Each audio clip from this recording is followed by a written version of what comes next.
L'ONU en action, un programme de la télévision des Nations Unies.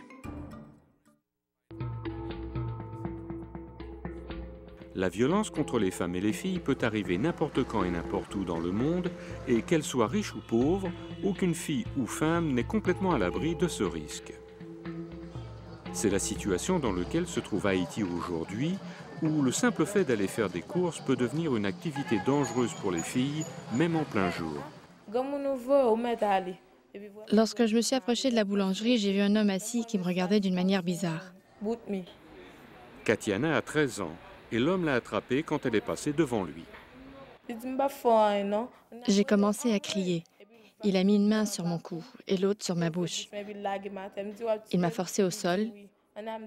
Il m'a ensuite demandé de retirer ma culotte. Elle s'est bravement débattue et a réussi à s'échapper. Cette fois-ci, Katiana a eu de la chance, mais beaucoup d'autres n'en ont pas autant. Ici, en Haïti, la violence contre les femmes et les filles est un problème endémique qui existe depuis plusieurs décennies.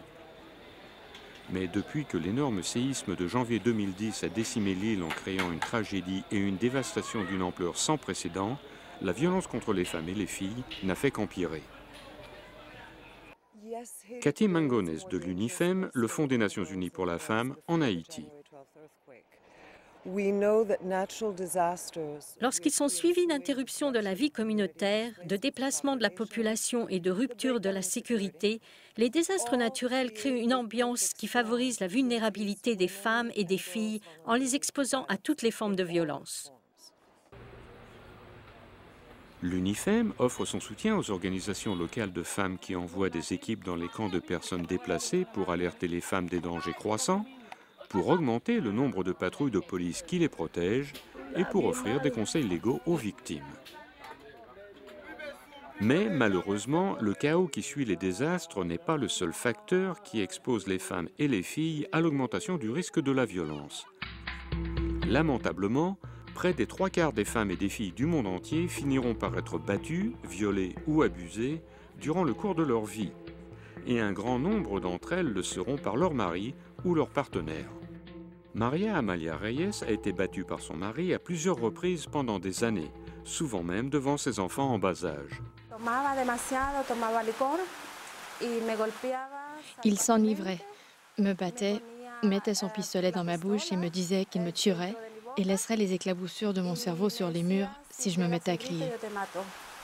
On dit qu'ici au Honduras, une femme est tuée par son partenaire tous les 20 jours.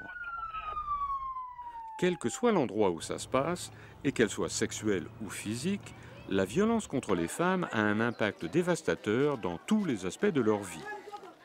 Suite aux différentes attaques que connaissent les femmes, la sécurité alimentaire a vraiment bousculé dans les familles.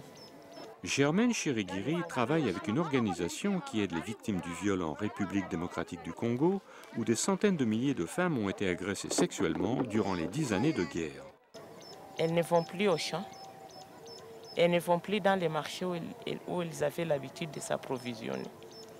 Elles sont obligées de rester à un endroit où il y a la sécurité.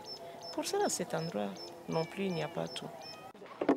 Lorsque la capacité des femmes à fonctionner normalement est entravée par la violence, les efforts des pays qui essaient de sortir de la pauvreté sont minés de l'intérieur, comme l'explique Maria José Alcala de l'UNIFEM. Ceci a un effet sur leur contribution à la société et touche aussi l'éducation des filles, la pandémie du VIH et du sida, ainsi que la santé des femmes en général.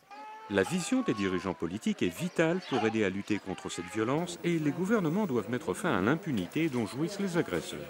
Il faut faire respecter la loi. Il faut établir le respect de la loi pour que la violence contre les femmes ne puisse plus être tolérée.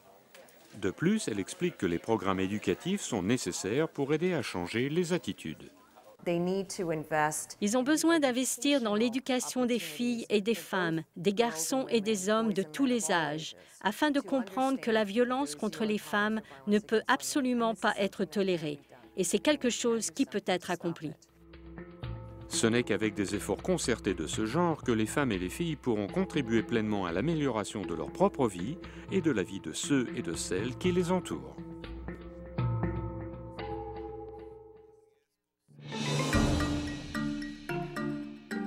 Ce reportage a été préparé par Jill Fickling et Lee Devine pour les Nations Unies.